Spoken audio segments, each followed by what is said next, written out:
حضرت امام شافعی کا عقیدہ کیا ہے؟ یہ کوئی آج کے محدث یا فقیہ نہیں ہے کہ کوئی کہے یہ آج کے فقیہ ہیں، آج کے محدث ہیں۔ میں نے کہا تمہیں اتنی حدیثیں سمجھ میں نہیں آئی جتنی امام شافعی کو آئی ہے، تمہیں اتنی فقہ سمجھ میں نہیں آئی جتنی امام شافعی کو آئی ہے۔ ان کا اتنا مقام ہے، ان کا مرتبہ ہے۔ جی تم مزاروں پہ نہ جاؤ، تم قبروں پہ نہ جاؤ، قبروں پہ متجاور بن کے نہ بیٹھ جاؤ۔ رسول اللہ صلی اللہ علیہ وسلم کا فرمان ہے، حضور نے منع فرمایا ہے قبروں پہ نہ بیٹھ جاؤ۔ میرے آقا کا یہ بھی فرمان موجود ہے، حضور نے فرمایا پہلے روکتا تھا، اب قبروں پہ جایا کرو، قبروں کی زیارت کیا کرو۔ جی قبروں پہ نہ جاؤ، وہاں پہ جا کے نہ بیٹھو۔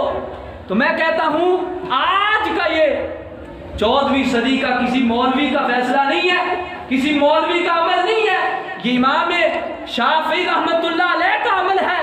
آپ کیا فرماتے ہیں؟ یہ کوئی 200 سال یا 300 سال پرانی بات نہیں ہے، یہ 1000 سے بھی زائد سال جو ہے وہ پرانی بات ہے۔ امام شافعی لکھتے ہیں، آپ فرماتے ہیں انی لا تبرک ابی حنیفہ، فرمایا کہ میں کیا کرتا ہوں؟ فرمایا میں امام اعظم ابو حنیفہ کی قبر سے برکت حاصل کرتا ہوں۔ اور سنیو بولو سبحان اللہ۔ یہ آپ کا عقیدہ میرا عقیدہ ہے۔ فرمایا کہ میں کیا کرتا ہوں؟ امام اعظم جو رفع یدین تو امام شافعی سے لے لیتے ہو کہ رفع یدین کرنا ہے، اور یہ نہیں تمہیں نظر آتا کہ امام شافعی کا عقیدہ کیا ہے؟ امام شافعی جو ہے وہ عمل کیا کرتے ہیں؟ ان کی محبت کیا ہے؟ فرمایا انی لا تبرک ابی حنیفہ تھا۔ فرمایا کہ میں امام اعظم فوت ہو چکے ہیں، زندہ نہیں تھے۔ کہا تو زندوں سے مدد مانگ سکتے ہیں، جو ہے وہ بابوں سے جو مر گئے ہیں قبر میں چلے گئے ان سے نہیں۔ امام اعظم ابو حنیفہ کا وصال ہو چکا تھا، وہ اپنی قبر مبارک میں تھے، اور امام شافعی فرماتے ہیں انی لا تبرک، زندہ سے نہیں، فرمایا مرنے کے بعد، ان کے وصال کے بعد بھی ویسے ہی برکتیں مل رہی ہیں جیسے دنیا میں بظاہر ان میں زندگی انی لا تبرک ابی حنیفہ تھا۔ فرمایا میں امام اعظم ابو حنیفہ سے برکت حاصل کرتا ہوں۔ اور پھر یہاں پہ بات ختم نہیں ہوتی، فرمایا کہ واجیو الی قبرہ فاذا اردت لی حاجہ صلیت رکعتین۔ فرمایا کہ جب بھی مجھے کوئی مشکل پیش آتی ہے، جب بھی مجھے کوئی مشکل پیش آتی، اللہ کے ولی حاجت روا نہیں ہے، مشکل کشا رب کی ذات ہے، مشکل کشا رب کی ذات ہے۔ میں نے کہا امام شافعی سے بھی پوچھ لو، مشکل کشا رب کی ذات ہے، اللہ مشکل آسان فرماتا ہے، لیکن اللہ نے اپنے پیاروں کو اختیار بھی دیا ہوا ہے، اپنی عطا سے مشکل حل کرتا ہے، اور یہ رب کی عطا سے مشکل کو حل کرتے ہیں۔ فرمایا کہ جب بھی مجھے کوئی حاجت پیش آتی ہے، کوئی مشکل پیش آتی ہے، اب جاتے مسجد میں جا کے نماز پڑھتے، رب سے دعا کرتے، ڈائریکٹ مانگو رب سے، مسجد کا حوالہ نہیں دیا۔ ہاں رب مسجد میں بھی سنتا ہے، رب جو ہے جہاں بھی جاؤ وہاں بھی سنتا ہے، لیکن ہم کہتے ہیں اگر اللہ کے پیاروں کے پاس جاؤ تو رب زیادہ سن لیتا ہے۔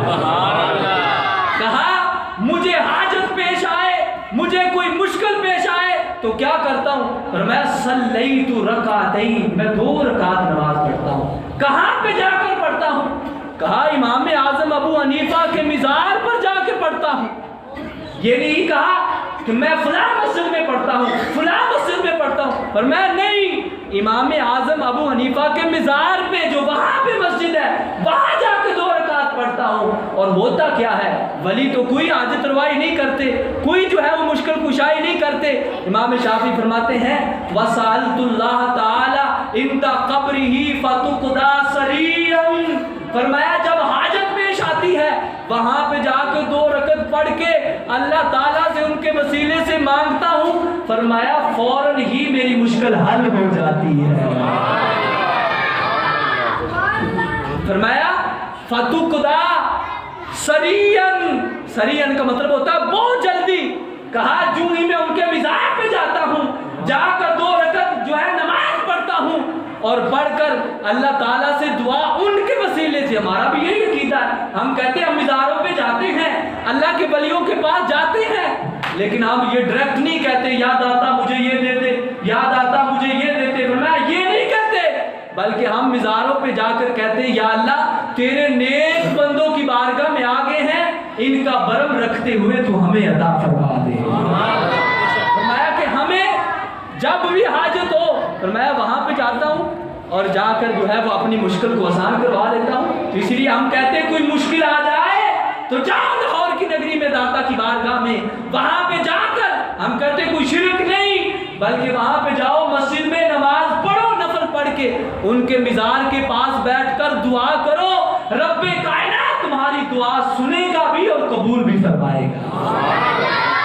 یہ امام اعظم ابو حنیفہ رضی اللہ تعالیٰ عنہ کی قبر مبارک کا اتنا فیض ہے، فرمایا کہ فصال کے بعد بھی آپ کی برکت کوئی ختم نہیں ہو گئی، بلکہ جو ہے وہ آپ کی برکت جاری ہے۔ اور پھر حضرت امام شافعی رحمت اللہ علیہ آپ صبح کی نماز میں قنوت پڑھا کرتے تھے، اور کہتے ہیں فلم یقنت، آپ جب اندہ قبر ہی جب آپ کی قبر پہ گئے حضرت امام اعظم ابو حنیفہ کی، تو وہاں پہ جا کے آپ نے جو ہے وہ قنوت نہ پڑھی۔ اب میں کہتا ہوں کہ اگر آپ امام کے پیچھے ہوں، جو اونچی آواز سے آمین کہتے ہیں وہ کہیں، اختلاف ہے، لیکن ہم یہ نہیں کہتے کہ یہ بندہ کافر ہو گیا، یہ مشرک ہو گیا، اونچی آواز سے کوئی آمین کہتا ہے تو اس میں اختلاف ہے۔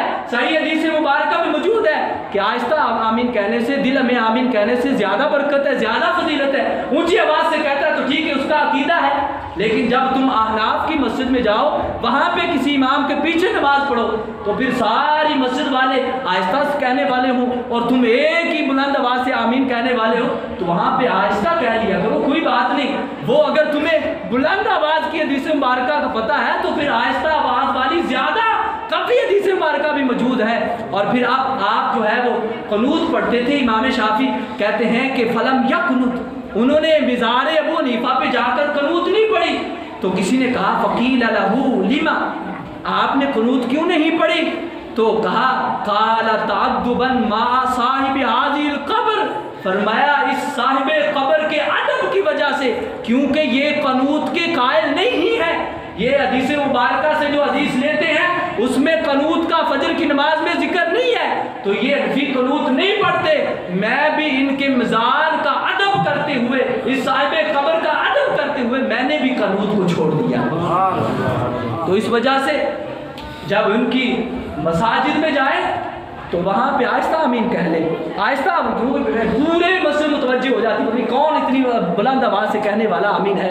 ہمارا اختلاف ہے، ہم کہتے ہیں کہنا تو کہو، روکتے نہیں ہیں، لیکن جب کسی حنفی امام کے پیچھے ہو تو پھر آہستہ آواز سے کہہ لیا کرو۔ تو حضرت امام اعظم ابو حنیفہ رضی اللہ تعالیٰ عنہ، اللہ نے اتنا مقام اور اتنا مرتبہ اور اتنی شان عطا فرمائی ہے اور اتنا بلند رتبہ عطا فرمایا ہے کہ آپ اگر کئی گھنٹوں بھی تقریر کی جائے تو وہ بھی کم ہے۔ ابھی میں نے ایک کتاب سے حوالہ دیا تھا، ابھی جو ہے میرے پاس کئی کتابیں موجود ہیں جہاں پہ آپ کے فضائل موجود ہیں، تو انشاءاللہ پھر کبھی بیان کریں گے۔ اللہ تعالیٰ ہم سب کو عمل کی توفیق عطا فرمائے اور خالق کائنات ہم سب کو اپنی اصلاح کرنے کی توفیق عطا فرمائے۔ وما توفیق